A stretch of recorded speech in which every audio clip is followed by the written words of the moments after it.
그래서 14절 말씀 보시겠습니다. 출애굽기 14장 1절에서 14절 말씀입니다. 출애굽기 14장 1절에서 14절 교독하겠습니다. 여호와께서 모세에게 말씀하여 이르시되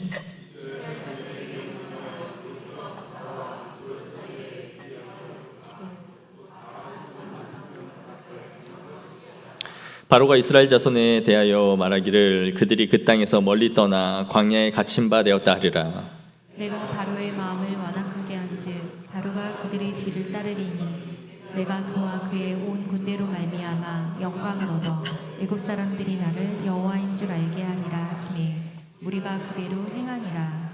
그 백성이 도망한 사실이 애굽 왕에게 알려지매 바로와 그 신하들이 그 백성에 대하여 마음이 변하여 이르되 우리가 어찌 이같이 하여 이스라엘을 우리를 섬김에서 놓아 보내었는가 하고 바로가 곧 그의 병거를 갖추고 그의 백성을 데리고 갈새 선발된 병거 600대와 애굽의 모든 병거를 동원하니 지휘관들이 다 거느렸더라.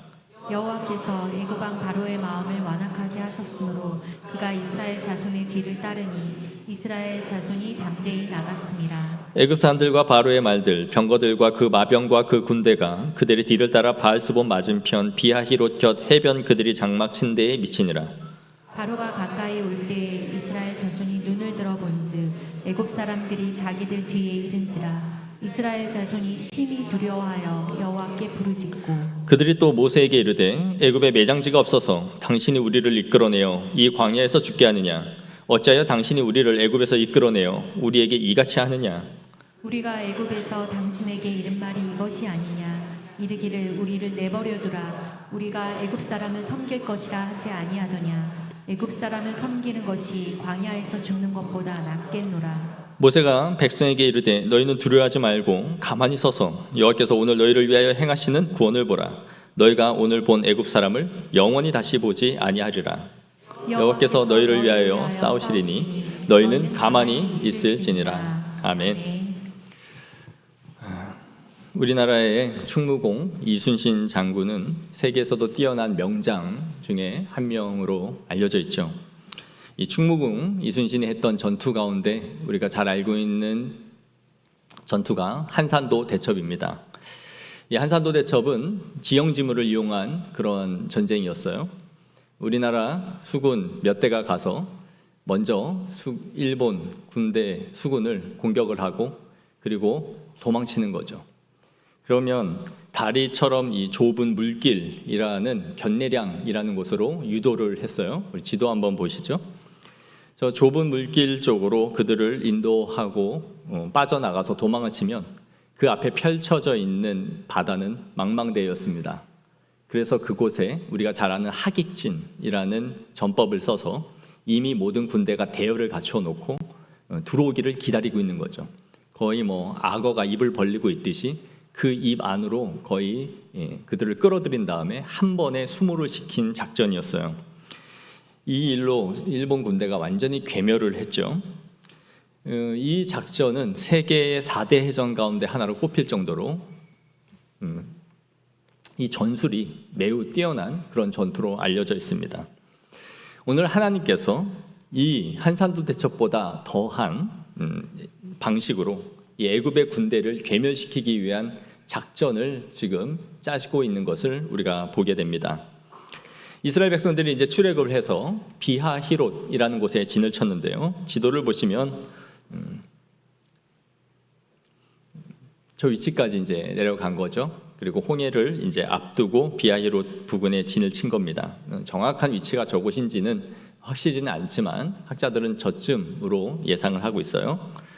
그런데 이곳에 모인 이스라엘 백성들을 보면서 바로 왕이 큰 착각을 합니다. 3절에 보시면 바로가 이스라엘 자손에 대하여 말하기를 그들이 그 땅에서 멀리 떠나 광야에 갇힌 바 되었다 하리라.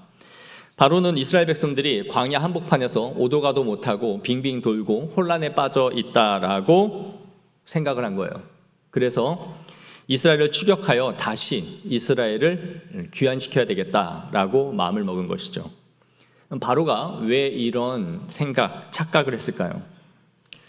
애굽의 이스라엘 백성들이 머물고 있을 때 하나님께서는 고센 땅을 철저하게 보호하셨습니다. 수많은 재앙 속에서도 고센 땅만은 하나님이 지켜주셨죠. 그런데 지금 이스라엘 백성들이 광야로 이동을 했어요. 당시의 고대의 신과는 온 우주 만물을 다스리는 유일한 신이라는 개념이 없었습니다. 그래서 우리가 여기까지 재앙을 살펴본 것처럼 그들에게는 다신, 엄청나게 많은 신들이 많았던 이유는 그들이 지역마다 어떠한 강한 영역이 있다라고 생각했던 거예요. 그래서 이 부분은 이 신이 강하고 이 지역에서는 이 신이 능력이 있다라고 생각했던 거죠. 그러니까 이스라엘 여호와 하나님은 고센 땅에서는 강력한 힘을 발휘했지만 광야에 들어가고 나서는 저들의 힘이, 하나님의 힘이 미치지 못하는구나라고 판단을 했던 거예요. 그래서 광야로 가서 그들을 다시 데려와야 되겠다라고 생각을 한 것이죠. 이것은 바로를 하나님께서 마치 견례량이라는 좁은 입구로 왜군을 이끌어들이는 것처럼 그들을 수몰시키기 위한 하나님의 계획, 작전이었던 것이죠. 오늘 본문 4절을 보시면 이렇게 말씀합니다. 내가 바로의 마음을 완악하게 한즉, 또 8절에도 여호와께서 애굽 왕 바로의 마음을 완악하게 하셨으므로, 또 17절에도 내가 애굽 사람들의 마음을 완악하게 할 것인즉, 이 14장 안에 3번이나 반복하여 바로의 마음을 완악하게 할 것이다 라고 말씀하고 있어요. 이것은 철저하게 하나님의 계획 가운데 그들을 이끌어들여서 완전한 괴멸시킬 하나님의 계획이 이루어지고 있다라는 것을 말씀해 주고 있는 것이죠. 이렇게 하여 하나님께서 그들에게 보여주고자 하시는 것이 무엇이었을까요? 오늘 4절에 보여줍니다. 그 이유를 말씀해 주는데, 내가 그와 그의 온 군대로 말미암아 영광을 얻어 애굽 사람들이 나를 여호와인 줄을 알게 하리라. 그 군대가 수몰되게 함으로써 내가 영광을 얻겠다라는 것입니다. 현재 여호와 하나님, 여호와라는 이름은 무명의 신이에요. 이스라엘이라는 노예들이 믿는 그러한 신일 뿐이죠. 진짜 강력한 신으로 이름을 떨치고 있는 것은 애굽의 태양신, 그들의 신들이 알려진 신들입니다. 그런데 이제 여호와께서 애굽의 군대를 수몰시킴으로써 내가 열방에 내 이름을 낼 것이다. 내가 전면에 이제는 드러내도록 너희에게 보여줄 거야 라고 말씀하는 거예요. 오늘날로 말하면 무명이었던 한 사람이 SNS, 유튜브에 방송 한번 했다가 이것이 수십억 뷰가 되면서 실시간 검색 1위에 오르고, 그러면서 한 번에 일확스타로 떠오르는 것과 같은 효과를 이 이벤트, 이 사건으로 내가 이제 만들어내겠다라는 거죠. 생각해 보세요. 세계 군대, 당시 세계를 제패하고 있는 애굽입니다. 지금의 미국의 힘보다도 애굽은 더한 힘을 갖고 있었어요.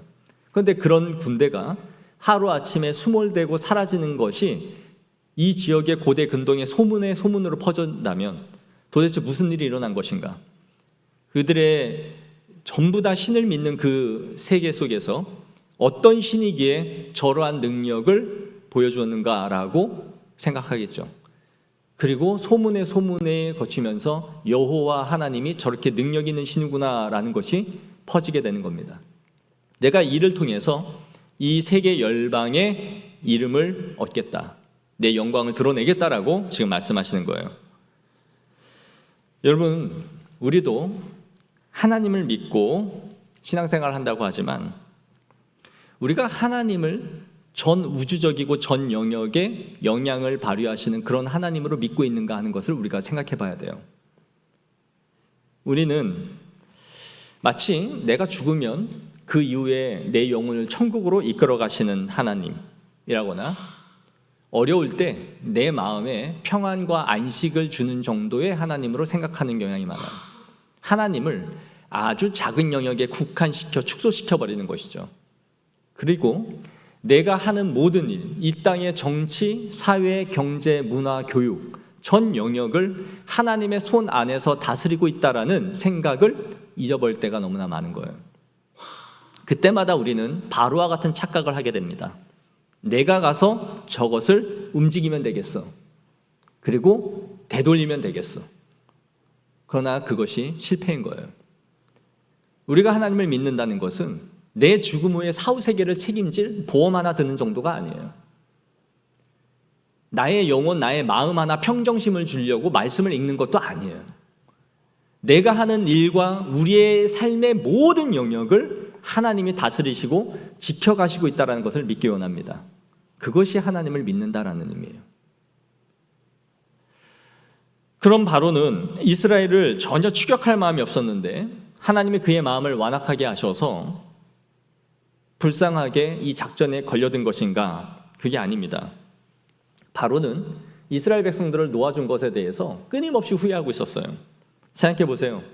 200만 명이라는 노동력을 한순간에 잃어버렸습니다. 그들이 애굽에서 한 일이 뭡니까? 피라미드를 만들었을 거고 국고성을 지었을 거고 농사를 지었습니다.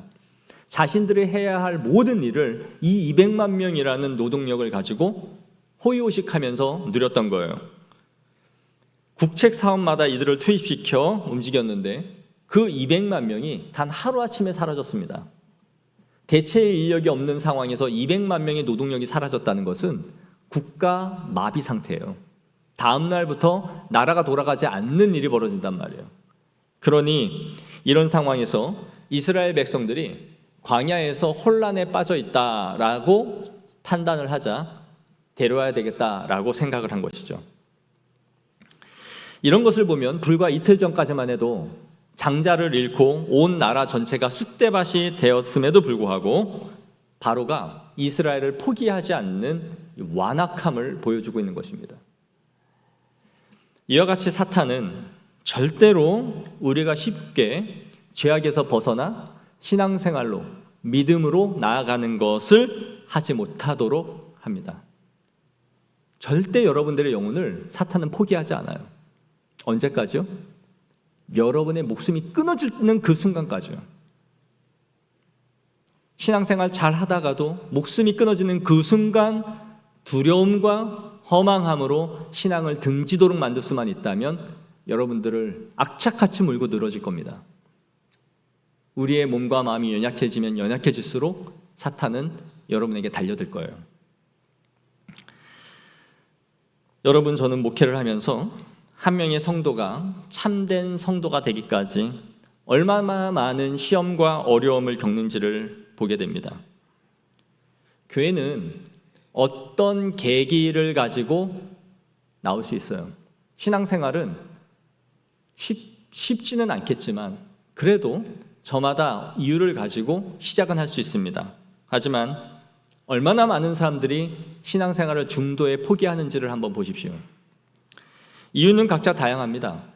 직장생활 하면서 삶이 너무 바빠서, 때로는 건강상의 이유로 몸이 아파서, 그리고 집안일로, 취업과 결혼으로, 결혼한 이후에는 육아에 전념을 하면서, 또 때로는 사람과의 인간관계가 꼬여서, 그리고 교회와 목회자에게 실망해서 등등 수많은 이유를 가지고 그들의 신앙의 경주를 포기해버리는 경우들이 많죠.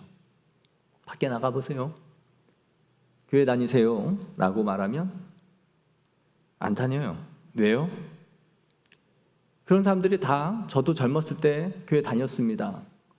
저도 중고등학교 때는 찬양팀이었어요. 언제까지는 교회 다녔어요? 세례 받았어요. 그런 말을 하죠. 그러나 지금은 아닌 사람들이 얼마나 많느냐는 거예요. 시작은 할 수 있습니다. 그러나 끝까지 믿음의 경주를 마칠 수 있는 것은 아니다라는 거예요. 사탄은 그가 동원할 수 있는 모든 힘과 방법을 총동원해서 성도들을 쓰러뜨리기 위해 지금도 노리고 있습니다. 지금 이 시간도 여러분들의 은혜를 받을 만한 단초들을 싹부터 잘라버리기 위해 눈에 불을 켜고 있다고요. 애굽의 바로가 600대의 병거를 이끌어 그 당시에 최고의 군대죠. 그 군대를 동원하여 이스라엘을 데려오려 하듯이 지금도 사탄은 자신의 군대를 총동원해서 여러분들의 은혜 받을 만한 모든 기회들을 다 빼앗아 가려고 시도하고 있는 거예요. 절대로 포기하지 않을 겁니다. 그러므로 여러분은 깨어 있어야 되는 거예요. 여러분이 어떤 연약한 부분으로 무너지고 있는지를 찾아야 돼요. 예배를 졸음으로 일관하고 있는가? 잡생각으로 이 시간을 보내고 있는가? 기도가 무너지고 있는가? 말씀이 끊어졌는가? 그 연약한 부분을 사탄은 비집고 들어갈 겁니다. 그래서 반드시 끌어내릴 거예요. 어제보다 오늘이 못하고 작년보다 오늘이 못하도록 여러분의 신앙을 주저앉힐 거란 말이에요. 그걸 인식해야 됩니다. 사탄은 바로가 이스라엘을 포기하지 않는 것처럼 여러분의 영혼을 포기하지 않습니다. 그러므로 무장하십시오.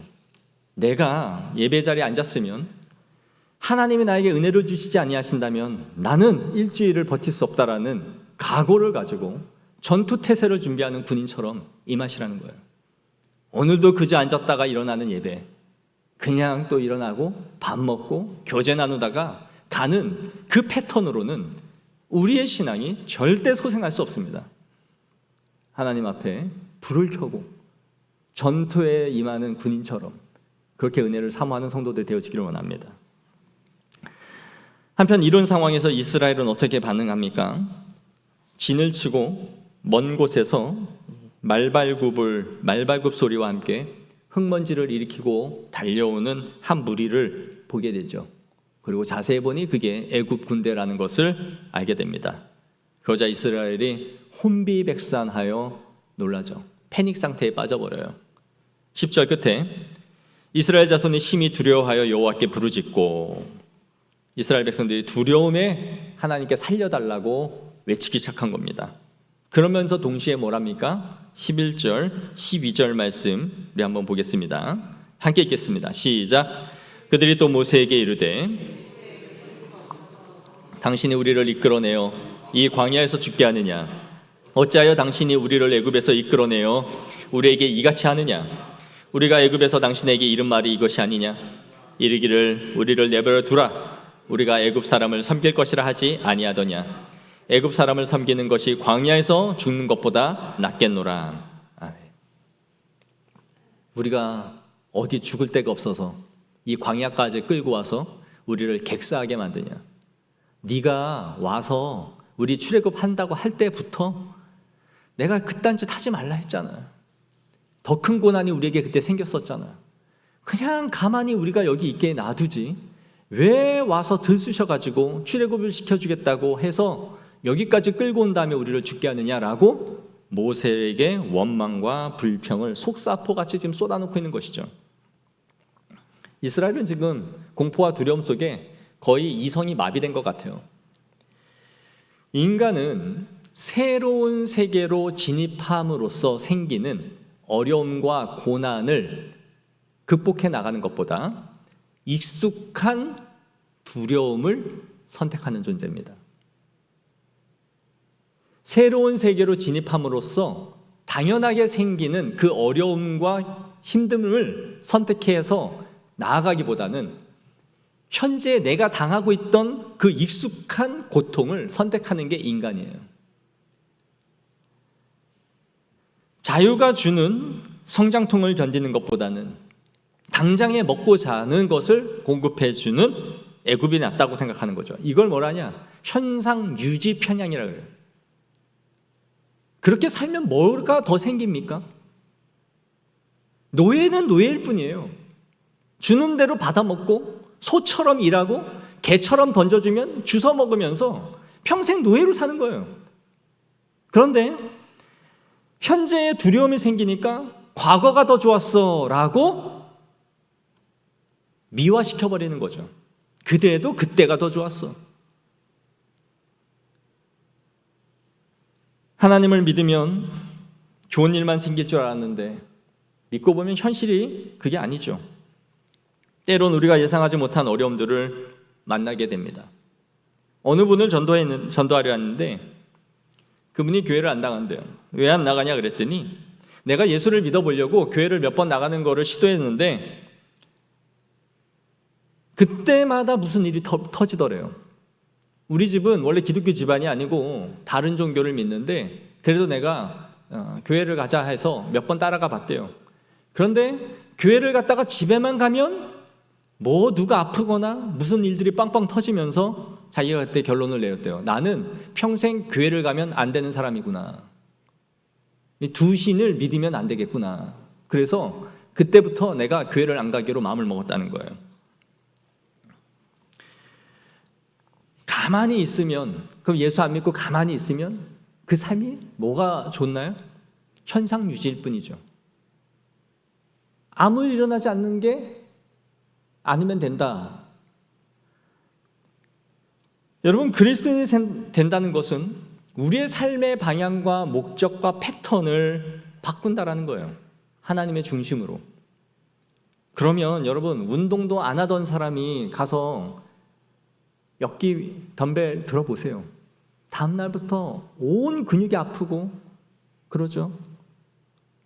안 아픈 게 정상이 아니죠. 안 하던 거를 했는데요. 우리가 신앙생활하면서 삶의 방향과 패턴을 바꾸어 하나님께 힘을 주기 시작하면 우리에게 힘이 듭니다. 예수 안 믿을 때 아무렇지 않게 내 마음대로 죄 짓고 살던 것, 예수 믿고 나니까 죄라는 것을 알게 돼요. 이거 하나님이 안 기뻐하시는구나. 그러면서 그것을 안 하게 되죠. 우리는 주님께서 주시는 평안과 기쁨보다는 과거에 행하던 익숙한 죄를 지면서 살아가는 것이 더 편한 거예요. 그래서 오늘날 얼마나 많은 성도들이 이스라엘 백성들처럼 한편으로는 하나님께 부르짖고 기도한다 하면서 한편은 불평과 원망을 쏟아놓고 살아갑니까? 기도는 기도대로 하고 원망과 욕은 욕대로 하면서 그렇게 한 입에서 두 말을 쏟아내며 살아가는 거예요. 세상 사람들처럼 마음대로 살아가지 못하는 현실을 괴로워하면서 하나님께 원망하는 거죠. 마치 내가 하나님 안 믿었으면 나도 저들처럼 재주가 좋아서 이리 치고 저리 치고 하면서 돈도 벌고 지금보다 더 나은 삶을 살 텐데 이렇게 하면 죄라고 하니 이러지도 못하고 저러지도 못하고 내가 마치 승진하지 못하고 사업에 번창하지 못하는 이유가 이놈의 예수 믿어서 내 삶이 이렇게밖에 안 되는 것처럼 하나님을 원망하고 살아가는 거예요. 그러면서도 하나님 도와달라고 기도는 하고 마음 한편으로는 하나님 때문에 일이 꼬이고 있다라고 하나님을 원망하고 하나님에 대한 피해의식을 가지고 살아가고 있는 거죠. 이게 우리의 모습이 아닌지 돌아봐야 돼요. 기도와 원망과 불평이 하나님 앞에 함께 쏟아내고 있는 거예요. 바울은 이렇게 말합니다. 빌립보서 2장 13절 14절 말씀 우리 다 같이 한번 읽어볼까요? 시작. 너희 안에서 행하시는 이는 하나님이시니 자기의 기쁘신 뜻을 위하여 너희에게 소원을 두고 행하게 하시나니 모든 일을 원망과 시비가 없이 하라. 아멘. 하나님이 너희 안에서 내 기쁘신 뜻을 이루어 가고 있는 중이라는 거예요. 그러므로 원망과 시비 없이 하라. 내가 원하는 계획대로 너희를 이끌어가고 있으니 원망과 시비 없이 하라라는 거죠. 이스라엘은 여호와께 부르짖으면서도 모세에게는 너 때문에 우리가 이런 상황이 되었다라고 불평하는 겁니다. 우리가 기도하면서 한편으로는 하나님을 원망하고 한편으로는 하나님을 탓하고 누군가를 비난하고 있지 않은지 돌아봐야 되는 거예요. 이런 상황 속에서 모세는 이스라엘 백성들에게 뭐라고 말합니까? 13절입니다. 우리 다 같이 13절 읽겠습니다. 시작. 모세가 백성에게 이르되 너희는 두려워 말고 가만히 서서 여호와께서 오늘날 너희를 위하여 행하시는 구원을 보라. 너희가 오늘 본 애굽 사람을 또 다시는 영원히 보지 못하리라. 여호와께서 너희를 위하여 싸우시리니 너희는 가만히 있을지니라. 아멘. 첫째, 두려워하지 말라는 거예요. 둘째, 가만히 서서 너희를 위하여 행하시는 하나님을 보라는 거예요. 셋째, 여호와께서 너희를 위하여 싸우실 것이다라는 거예요. 그런데 여기서 가만히 있어라는 이 말씀을 문맥상 보면 무슨 의미입니까? 문맥상 보면 제발 너희 그 일 좀 다물고 그 불평과 원망의 그 입 좀 다물고 하나님이 하시는 일을 보고 있으면 안 되겠니? 그 말이에요. 그 쏟아내는 불평의 입을 좀 다물고 하나님이 하시는 그 일을 좀 바라보라는 거죠. 우리가 신앙생활을 하면서 정말 배워야 되는 것 가운데 하나는 가만히 있는 겁니다. 가만히 있는 거. 이 가만히 있다라는 것은 팔짱을 끼고 배째라 주님 하신다 하셨으니 어떻게 하니? 어떻게 하는지 내가 두고 보겠습니다. 그런 의미가 아니에요. 이 가만히 있다라는 히브리어의 나차브 동사는 여기에 쓰인 용법을 보면 굳게 서다, 제자리를 지키다, 흔들리지 않고 버티다 그런 의미예요. 정열을 가다듬고 꼿꼿이 서서 하나님을 직시하고 바라보는 상태가 가만히 있다라는 뜻이에요. 즉 너희는 믿음의 자리에서 이탈하지 말고 도망치지도 말고 두려움에서 무너지지도 말고 원망과 불평을 쏟아내지도 말고 그 자리를 지켜 하나님을 바라보라는 거예요. 우리가 어려움이 생기면 가만히 있지를 못해요. 그래서 조금 어려우면 내가 섬기고 있는 거 자리 다 내팽개치고요. 내가 주신 소명 그 자리 다 없어집니다. 물어보면 뭐가 이래서요, 이게 저래서요, 그래서 제가 못할 것 같아요. 가만히 서서 내게 주신 그 자리를 굳게 지키며 하나님을 직시하고 바라보는 게 가만히 있는 거예요. 정위, 내 자리를 이탈하지 않으면서 제자리를 지키면서 굳게 하나님을 하실 일을 바라보는 것, 그게 바로 가만히 있으라는 의미란 말이에요. 오늘날 이 시대가 얼마나 빠릅니까? 모르면 AI에 두드리면 답을 척척 주고, 그러니 음미하고 기다리고 가만히 있는 법을 점점 못하는 시대가 됐어요. 말씀을 가만히 읽으면서 묵상하거나 생각해보거나 그걸 내 삶에 반추하고 비추어 보면서 그릇되고 삐뚤어져 나가고 있는 것이 무엇인지를 묵상해보고 그리고 하나님 앞에 기도하는 법을 잃어버린 세대란 말이에요. 이 시대가 점점 빨라지면 빨라질수록 하나님 앞에 서는 법이 어려워지고 있어요. 시대의 흐름과 맞지 않는 것이 하나님을 바라보는 거란 말이에요. 그래서 딱딱딱 기도하면 답 주고 응답 주고 무언가를 하지 않으면 하나님은 이 시대에 아무것도 하지 않는 무능한 하나님으로 우리를 인식하게 만드는 시대가 된 것이죠. 여러분, 기다림이라는 것, 가만히 있는다는 것은 소극적인 것이 아니라 적극적인 겁니다. 이 세상에서는 가만히 있는다라는 것은 있을 수 없어요. 뭐라도 해 좀, 뭐라도 좀. 왜 넌 그러고 가만히 있냐? 왜 이렇게 게을러?